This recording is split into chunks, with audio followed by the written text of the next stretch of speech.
물론 그는 떠날 것이다. 달리 어쩔 도리가 없었다.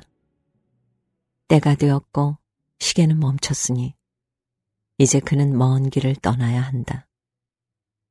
가방은 꾸렸고 구두는 광을 냈고 머리에 빗질도 하고 귀 뒤도 박박 닦았으니 계단을 내려가 현관문을 나가고 거리를 지나 기차가 단 한 명의 승객을 태우려고 멈춰설 마을의 간이역으로 가기만 하면 된다. 그렇게 일리노이주의 폭스힐 마을은 그의 과거로 사라질 것이다. 그는 계속 길을 가 어쩌면 아이오나와 캔자스나 혹은 캘리포니아로 갈지도 모른다. 43년 전 태어났음을 알려주는 출생증명서를 여행 가방에 고이 간직한 12살 소년의 모습으로. 윌리! 아래층에서 누가 불렀다. 네! 그는 짐가방을 들어 올렸다. 서랍장 거울에 6월의 민들레와 7월의 사과와 따뜻한 여름 아침의 우유로 빚어진 얼굴이 보였다. 거기에는 평생 절대로 변치 않을 천사처럼 순수한 표정이 떠올라 있었다. 시간 다 됐다. 여자의 목소리가 들렸다. 가요! 그는 미소를 지으며 푸념도 하며 계단을 내려갔다. 거실에 애나와 스티브가 앉아 있었다. 두 사람의 옷차림은 고통스러울 정도로 말끔했다. 자, 내려왔어요. 윌리는 거실 문 앞에 서서 말했다. 애나는 금방이라도 울음을 터뜨릴 것 같은 얼굴이었다. 세상에. 정말로 우리 곁을 떠나려는 건 아니지, 윌리? 사람들이 수군대기 시작했어요.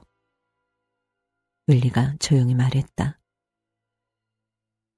여기 온 지도 3년이나 됐어요.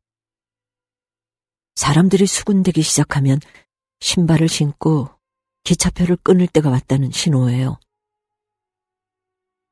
이해할 수가 없구나. 너무 갑작스럽잖니. 애나가 말했다. 윌리, 우린 네가 몹시 보고 싶을 거야.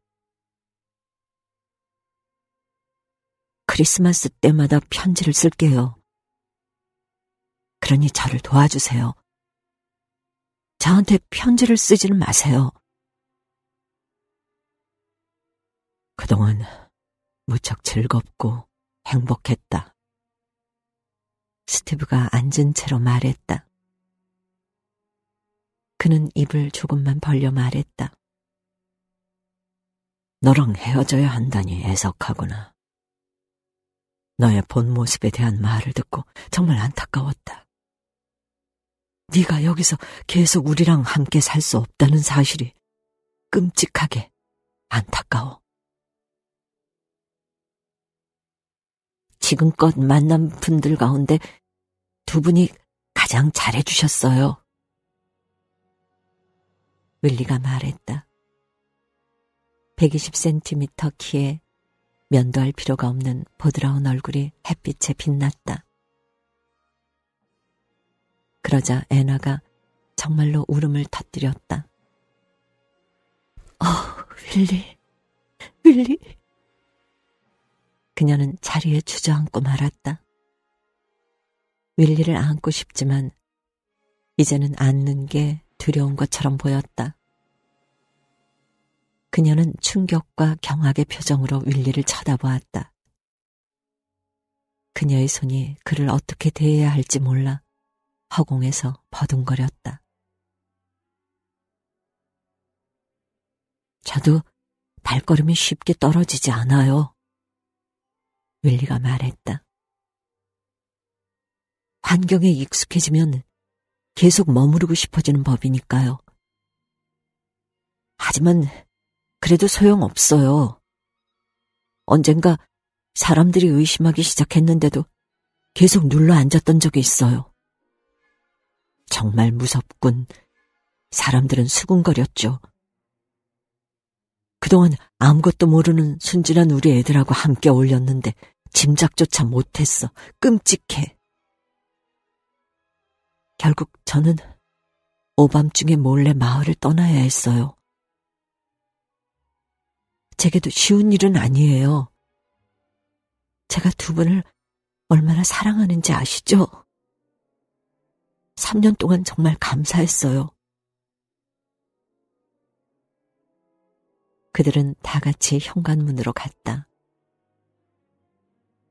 윌리, 어디로 갈 생각이니? 모르겠어요. 그냥 여행을 시작하는 거예요. 나무가 우거지고 근사한 마을이 보이면은 거기 정착해야죠. 돌아올 거니? 네. 그는 목소리를 높여 진심을 담아 말했다. 20년쯤 지나면은 제 얼굴에 신호가 보이기 시작할 거예요. 그러면 지금껏 만난 모든 엄마 아빠를 찾아가는 대장정을 시작할 거예요.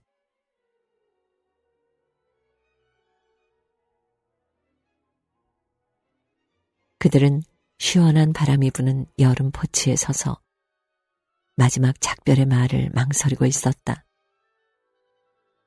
스티브는 계속 마당의 누름나무를 쳐다보고 있었다. 그동안 얼마나 많은 사람들과 함께 지냈니?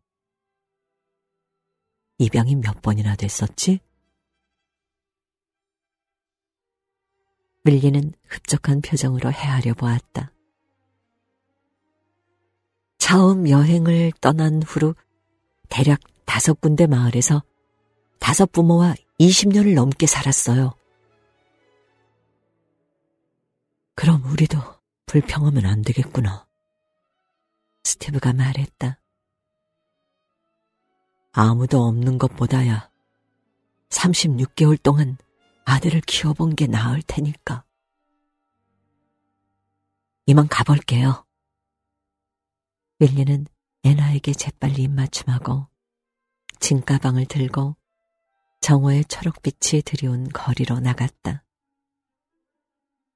어린 소년들이 뒤도 돌아보지 않고 앞으로 달려가고 있었다.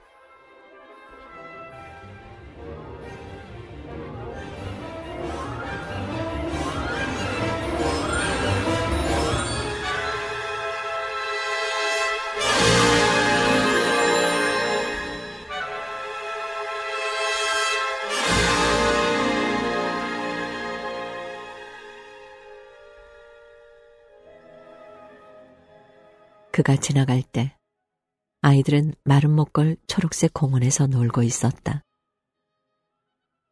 그는 잠시 떡갈나무 그늘에 서서 아이들이 눈처럼 새하얀 야구공을 따뜻한 여름 하늘로 던지는 모습을 지켜봤다. 야구공의 그림자가 검은 새처럼 풀밭 위를 날아갔다. 아이들은 무엇보다 특별하고 중요한 일이라는 듯 입을 해 벌리고 양손을 활짝 펴고 날쌔게 날아오는 이 여름의 조각을 잡으려고 골몰했다. 아이들이 고함을 질렀다. 윌리가 서 있는 곳 근처에서 야구공이 반짝거렸다. 윌리는 공을 가지고 그늘 밖으로 나가면서 남김없이 써버린 지난 3년을, 그 전에 5년을 생각했다. 그가 진짜 11살이고 12살이고 14살이었던 시절도 생각했다. 그 목소리들을 떠올렸다. 아줌마, 윌리가 이상해요. 윌리는 성장이 더딘가 봐요. 윌리, 너 요즘 담배 피우니? 여름의 빛과 색 속에서 메아리가 잦아들었다. 어머니의 목소리가 들렸다. 윌리는 오늘부터 21살이에요. 이어서 들려오는 수천 개의 목소리. 언제든 돌아와라, 아들아. 네가 15살이 되면 직업을 구해줄 수 있을 거야.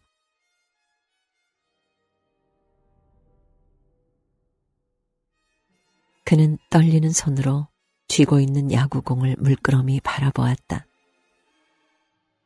마치 그의 인생을 보는 것 같았다. 그의 삶은 공처럼 몇 년 동안 이리저리 여기저기 끊임없이 던져졌지만 언제나 결국엔 12번째 생일로 돌아왔다. 아이들이 자신을 향해 다가오고 있었다. 아이들이 해를 가렸다. 개중 나이가 많은 아이들이 윌리의 주위에 둘러섰다. 윌리, 너 어디 가냐? 아이들이 그의 가방을 발로 툭툭 찼다. 태양을 향해 우뚝 선 아이들은 얼마나 키가 큰지.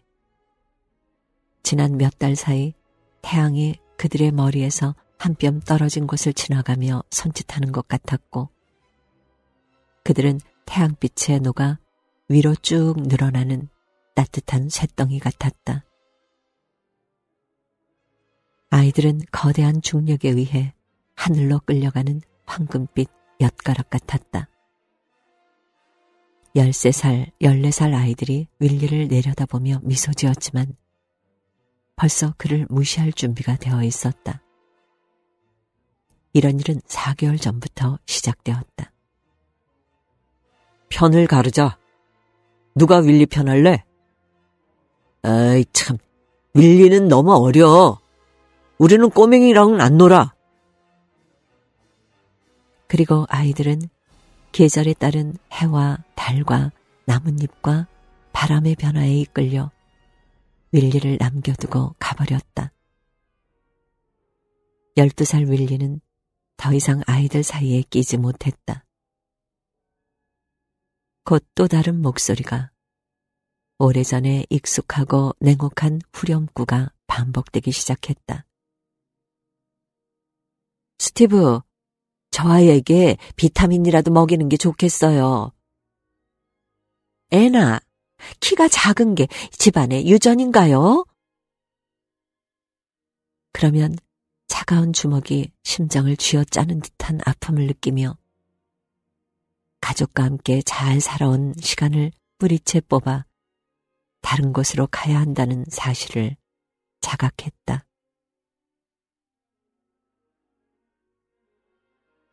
윌리, 너 어디 가냐? 그는 고개를 들었다. 다시 허리를 숙여 샘물을 마시는 거인처럼 그의 주위에 때를 지어 모여서서 그늘을 들여온 소년들 사이에 돌아와 있었다. 며칠 사촌 내에 다녀오려고. 하루나 1년 전이었다면 아이들은 퍽 다정하게 굴었을 것이다. 그러나 지금은 오직 윌리의 짐에 대한 호기심이나 기차와 여행과 먼 곳이 주는 매혹에만 관심을 보였다. 누가 빨리 달리나 어때? 윌리가 말했다. 소년들은 어딘가 미심쩍은 눈치였지만 주위를 한번 둘러보더니 고개를 끄덕였다. 그는 가방을 내려놓고 앞으로 달려나갔다. 하얀색 야구공이 태양 아래 높은 곳까지 올라갔다가 저 아래 풀밭에서 이글거리는 하얀 형체들을 향해 떨어지고 다시 태양 바로 밑까지 올라가길 반복했다. 마치 왔다 갔다 하는 삶의 모습처럼 여기로 저기로. 1932년 첫 번째 부모였던 위스콘신 크리크 밴드의 로버트 헬런 부부에게 여기로 저기로. 1935년 아이오와 라인빌의 헨리와 앨리스 볼츠 부부에게 야구공이 날아간다. 스미스 부부에게로, 이튼 부부에게로, 로빈슨 부부에게로. 1939년, 1945년, 남편과 아내에게, 남편과 아내에게, 남편과 아내에게, 아이가 없는 집, 아이가 없는 집, 아이가 없는 집. 이 집 문을 똑똑, 저 집 문을 똑똑. 실례합니다. 제 이름은 윌리예요. 혹시 샌드위치 줄까? 어서 들어와 앉으렴. 너는 어디서 왔니, 꼬마야? 샌드위치, 큰 컵 가득 따른 차가운 우유, 미소, 끄덕임, 편안하고 느긋한 대화. 여행 중이었던 모양이구나. 어디서 도망이라도 친 거니? 아니에요. 얘야, 너는 고아니? 우유 한 컵 더. 우린 언제나 아이를 원했단다. 그 꿈은 한 번도 실현된 적이 없었지. 왜 그런지 알 수가 없었단다. 뭐 여러 가지 이유 중 하나겠지. 어쨌든 시간이 늦었구나. 이제 그만 집으로 가는 게 좋지 않을까? 집이 없어요. 너 같은 아이가? 아직 귀 뒤도 채 마르지 않았는데 엄마가 걱정하시겠다.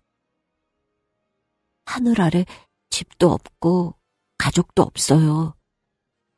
혹시 오늘 밤 여기서 자고 가도 될까요? 아, 모르겠구나. 우린 한 번도 이런 걸 생각해 본 적이 없어서. 남편 쪽이 말했다. 우린 오늘 저녁으로 닭고기를 먹는단다. 아내 쪽이 말했다. 다 같이 먹을 만큼 충분히 만들었어. 그렇게 몇 년이 쏜살같이 흘러 그 목소리, 그 얼굴, 그 사람들, 그리고 언제나 똑같은 첫 대화가 이어졌다. 어두운 여름밤 흔들 의자에 앉은 에밀리 로빈슨의 목소리. 그녀와 함께 머물렀던 마지막 밤. 그녀가 그의 비밀을 모두 알아버린 밤. 그녀는 이렇게 말했다. 지나가는 아이들의 얼굴을 전부 들여다본단다. 그리고 가끔 생각하지. 아, 애석하다. 애석해. 꽃은 꺾여야 하고 밝은 불은 꺼져야 하는데. 네가 학교에 다니며 보는 사람들, 달려가며 스치는 아이들이 모두 키가 자라고 복이 흉해지고 주름이 생기고 머리칼도 희끗희끗해지거나 대머리가 되어 마침내 뼈와 헐떡이는 숨소리만 남아 죽어 땅에 묻혀 사라진다는 사실이 얼마나 안타까우냐. 나는 아이들이 웃는 소리를 들을 때마다 그들도 언젠가는 내가 가는 이 길을 따라갈 거라는 사실을 턱 믿을 수가 없구나. 그런데 그들이 벌써 그 길에 섰다. 지금도 워즈워스의 그 시를 기억해. 문득 나는 보았네. 수없이 많은 황금빛 수선화가 호숫가 나무 아래서 미풍에 한들한들 춤추는 것을. 나는 아이들도 이렇게 생각한단다. 때론 잔인하고 비열해질 수 있지만 아직은 그 눈동자 주위에 혹은 그 눈동자 속에 비열한 기운이 보이지 않아. 피로로 가득 차 있지도 않지. 아이들은 매사에 열심이니까. 내가 나이 든 사람에게서 가장 그리워하는 면이 바로 그거야. 십중팔구 열렬함은 사라지고 신선함도 사라지고 추진력도 생명력도 상당히 빠져나가고 말지. 나는 매일 학교가 파하는 모습을 지켜보는 게 좋더라. 누가 학교 정문 밖으로 꽃다발을 던지는 것 같아. 어떤 느낌이니, 윌리? 영원히 젊다는 건 어떤 느낌이야? 화폐 주조소에서 갓 찍어낸 반짝거리는 은화처럼 보이는 건 어떤 기분이니? 행복하니? 겉으로 보이는 것만큼 괜찮은 거니?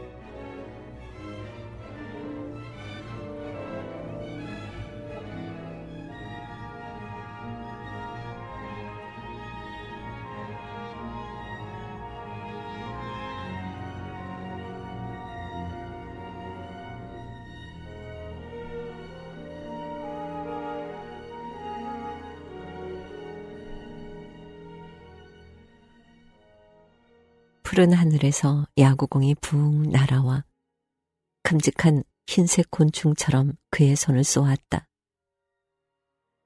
그는 공을 붙잡으며 기억 속의 목소리를 들었다. 내가 가진 것을 써서 일했어요. 가족이 모두 죽고 어디서도 사내의 일을 구할 수 없다는 걸 깨달은 다음부터 카니발에서 일하려고 했지만 그 사람들은 웃기만 했죠. 얘야, 넌 난쟁이가 아니잖니. 설사 난쟁이라 해도 네 얼굴은 어린애처럼 보여. 우린 난쟁이 얼굴을 한 난쟁이를 원한다. 미안하다. 얘야, 미안해. 그래서 나는 집을 떠났어요. 생각해봤죠. 나는 누구인가? 소년이지. 나는 소년처럼 보이고 소년의 목소리로 말하니 앞으로도 계속 소년으로 살아가는 게 좋겠다. 저항해봐야 소용이 없다. 외쳐봐야 아무 소용없다. 그런데 나는 무슨 일을 할 수 있을까? 어떤 직업이 좋을까? 그러던 어느 날 식당에서 다른 사람의 아이들 사진을 보는 남자를 봤어요. 아, 나한테도 자식이 있다면 얼마나 좋을까? 남자는 말했어요. 내게도 자식이 있다면. 남자는 계속 고개를 흔들었어요. 나는 햄버거를 들고 몇 좌석 떨어진 곳에 앉아 있었죠. 나는 그대로 얼어붙고 말았어요. 바로 그 순간 평생 뭘 하고 살아야 할지 깨달은 거죠. 내게도 일이 있었어요. 외로운 사람들을 행복하게 해주는 일, 나 자신을 바쁘게 만드는 일, 영원히 노는 일. 나는 영원히 놀아야 한다는 걸 알았어요. 신문 배달을 조금 하고 심부름도 좀 하고 잔디밭을 조금 깎을 수도 있지만 어쨌든요. 하지만 힘든 일이라면 할 수 없겠죠. 내가 할 수 있는 일이라곤 엄마의 아들, 아빠의 자랑이 되는 것뿐이었어요. 그래서 카운터 바로 옆에 앉은 그 남자한테 다가갔어요. 실례합니다. 나는 말했죠. 그리고 그를 향해 미소를 지었어요. 그런데 윌리, 오래전 에밀리 부인이 말했다. 너는 외로웠던 적이 없니? 어른들이 원하는 그런 것들을 원한 적이 없었어? 저는 홀로 싸웠어요. 윌리가 말했다. 나는 소년이다. 스스로 말했죠. 나는 소년의 세계에서 살아야 한다. 소년의 책을 읽고 소년의 놀이를 하고 그 밖에 다른 것들은 멀리해야 한다. 오직 한 가지, 젊음만을 가져야 한다. 그래서 그렇게 놀았죠. 물론 쉽지는 않았어요. 그럴 때도 있었죠. 그는 말끝을 흐리다 침묵했다. 전에 함께 살던 가족은 정말 아무것도 몰랐니? 몰랐어요. 알았다면 모든 게 엉망이 되어버렸을 거예요. 저는 그 사람들한테 도망치는 중이라고 말했어요. 그들에게 경찰을 통해 직접 확인해보라고 했죠. 그런데 아무런 기록이 없자 그들이 저를 입양했죠. 그들이 아무것도 의심하지 않을 때까지가 최고로 좋아요. 보통 3년이나 5년이 흐르면은 대부분 눈치를 채요. 아니면 카니발에서 만났던 사람들이 우연히 지나가다 저를 발견하기도 하고요. 그러면 끝장이에요. 언제나 그런 식으로 끝이 났죠. 40년이 넘도록 어린아이로 사는 건 행복하고 좋으니? 흔히 말하는 대로 그것도 역시 하나의 삶일 뿐이에요. 다른 사람을 행복하게 해줄 수 있다면 저 역시 행복하고요. 제가 할 수 있는 일을 찾아서 그 일을 하는 거죠. 어쨌든 몇 년이 더 흐르면 저도 두 번째 아동기에 접어들겠죠. 이 모든 열병이 빠져나갈 것이고 성취하지 못한 일들과 꿈도 대부분 사라질 거예요. 그러면 느긋하게 쉬면서 내내 그렇게 살아갈 수 있을지도 몰라요.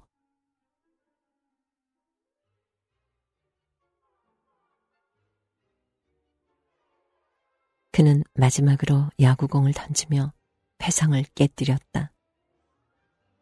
그리고 다시 증가방을 놔둔 곳으로 달려갔다. 톰, 빌, 제이미, 밥, 샘. 입술을 달싹이며 아이들의 이름을 하나씩 말했다. 그가 악수를 청하자 아이들은 당황했다. 윌리, 너 설마 중국이나 아프리카로 가는 건 아니지? 당연하지. 윌리는 움직이지 않았다.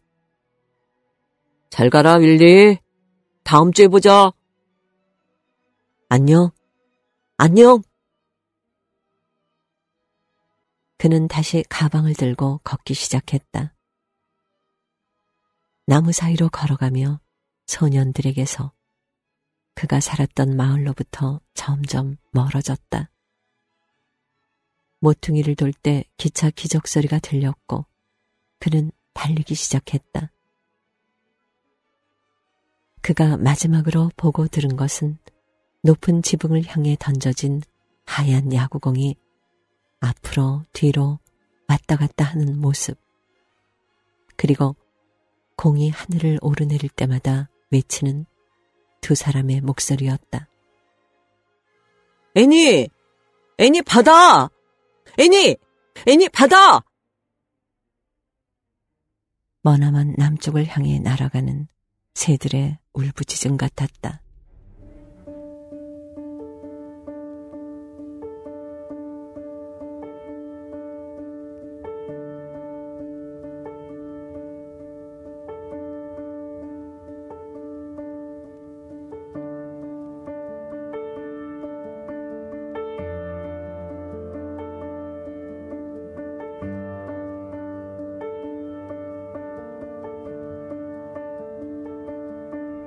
그는 이른 새벽 안개와 차가운 금속의 냄새, 기차가 내뿜는 쇠의 냄새, 그의 뼈마디를 흔들어대는 밤샘 여행의 냄새, 그리고 지평선 너머로 고개를 내민 태양의 냄새를 맡으며 잠에서 깨어나서 그와 마찬가지로 막 잠에서 깨어나 기지개를 켜는 작은 마을을 내다보았다.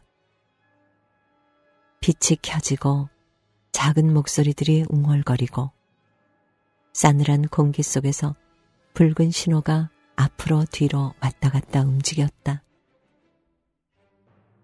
졸음이 가득한 고요 속에서 메아리 혼자 분명하고도 날카롭게 울려 퍼졌다. 짐꾼이 그림자 속에 그림자를 들이우며 지나가고 있었다. 아저씨! 윌리가 말했다. 짐꾼이 멈춰섰다. 여긴 어디예요? 소녀는 어둠 속에서 속삭였다. 벨리빌이란다. 사람들이 몇 명이나 사나요? 10,000명 정도? 왜 그러니? 여기서 내리니? 나무가 많아 보여요. 윌리는 오래도록 서늘한 새벽 도시를 내다보았다. 근사하고 조용해 보이고요. 윌리가 말했다. 얘야, 너 어디로 가는지는 아니? 여기요. 윌리는 고요하면서도 싸늘한 쇠냄새가 풍기는 새벽. 여기저기 부스럭거리며 소란스러운 어두운 기차 안에서 조용히 일어났다. 네가 지금 뭘 하고 있는지 알았으면 좋겠구나, 얘야. 짐꾼이 말했다. 네, 아저씨. 윌리가 말했다. 저는 제가 뭘 하고 있는지 잘 알아요. 그리고 그의 짐을 나르는 짐꾼과 함께 어두운 통로를 지나 이제 막 동이 트려는 안개 자욱한 싸늘한 새벽 공기 속으로 나갔다. 그는 잔별이 뜬 어두운 하늘을 배경으로 서 있는 검은색 기차와 짐꾼을 쳐다보았다. 기차가 고막을 찢을 듯한 큰 소리로 기적을 올리자 철길을 따라 늘어서 있던 짐꾼들이 고함을 질러댔다. 열차가 덜컹거렸고 그의 짐을 날라주었던 짐꾼이 거기 서 있는 소년을 향해 웃으며 손을 흔들어 주었다. 커다란 짐가방을 든 작은 소년이 그에게 뭐라고 소리를 쳤을 때 기적이 다시 울부짖었다. 뭐라고? 짐꾼이 귀에 손을 대고 외쳤다. 행운을 빌어주세요! 윌리가 외쳤다. 행운을 빈다, 얘야. 짐꾼이 웃으며 손을 흔들었다. 행운을 빌어! 고맙습니다! 기차가 큰 소리로 증기를 내뿜으며 떠났다. 그는 검은색 기차가 시야에서 완전히 벗어날 때까지 지켜보았다. 기차가 떠나는 내내 움직이지 않았다. 그는 조용히 서 있었다. 12살 작은 소녀는 오래된 목재 플랫폼 위에 그렇게 서 있었다. 꼬박 3분을 서 있다가 마침내 텅 빈 거리를 향해 돌아섰다. 잠시 후 해가 솟자 그는 체온을 유지하려고 쟁걸음으로 새로운 마을을 향해 떠났다.